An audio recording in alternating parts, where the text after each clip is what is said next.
ఒక ఊరిలో ఒక గురువు చిన్న ఆశ్రమం పెట్టుకున్నాడు. అతనికి 5 మంది శిష్యులు. వారు తీర్థయాత్రకు వెళ్లేందుకు ప్రణాళికలు వేసుకున్నారు.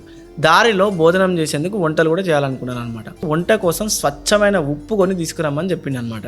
దీంతో ఆ శిష్యుడు దుకాణదారు దగ్గరికి వెళ్ళి మా గురువు గారు స్వచ్ఛమైన ఉప్పు తీసుకొని రమ్మని చెప్పి అడుగుతున్నాడు.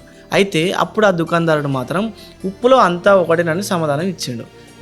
లేదు మా గురువు స్వచ్ఛమైన ఉప్పు మాత్రమే కొనుక్కురమ్మన్నాడని ఆయన అరుస్తున్నాడు అనమాట. అయ్యా నన్ను క్షమించండి, మీ గురువు గారు సరిగ్గానే చెప్పిండు.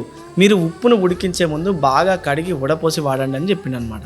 దారిలో నది దాటేటప్పుడు ఉప్పుని ఇక్కడే కడిగితే గురువుగారు మెచ్చుకుంటారు కదా, స్వచ్ఛమైన ఉప్పుని తీసుకెళ్ళొచ్చు కదా అనుకొని ఉప్పు బ్యాగును నదిలో ముంచేసిండు ఆ శిష్యుడు. దీంతో ఆ ఉప్పు అంతా కరిగిపోయింది. నానబెట్టిన ఉప్పు కరిగిపోతుందని గ్రహించకుండా ఆశ్రమానికి వెళ్ళిండు. ఉప్పు ఎక్కడాని గురువుగారు అడిగితే స్వచ్ఛమైన ఉప్పును తీసుకొచ్చేసరికి సమయం అయిందని చెప్పిండు అనమాట. తీసి బ్యాగు చూపిస్తూ స్వచ్ఛమైన ఉప్పు కోసం బ్యాగును నదిలో ముంచినని చెప్పిండు. మూర్ఖుడైన గురువు కూడా నువ్వు చేసిన సరైనదే శిష్య అని మెచ్చుకున్నాడు ఇంకా ఆయనని. అయితే ఉప్పు ఎక్కడ పోయిందని అడిగిండు. నీళ్ళలో కరిగిన ఉప్పు నీళ్ళతో కలిసిపోయిందని, స్వచ్ఛమైన ఉప్పు మాత్రం ఎక్కడ పోయిందని ఆశ్చర్యపోయింది అనమాట. ఇతర శిష్యులు కూడా ఆలోచించడం ప్రారంభించారు ఉప్పు ఎక్కడ పోయిందని.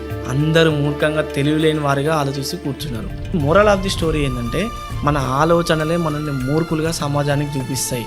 కొన్నిసార్లు ఎదుటివారు చెప్పింది వినిపించుకోకుండా ప్రవర్తిస్తే అందరి ముందు తెలివిలేని వారిగా అవుతాం.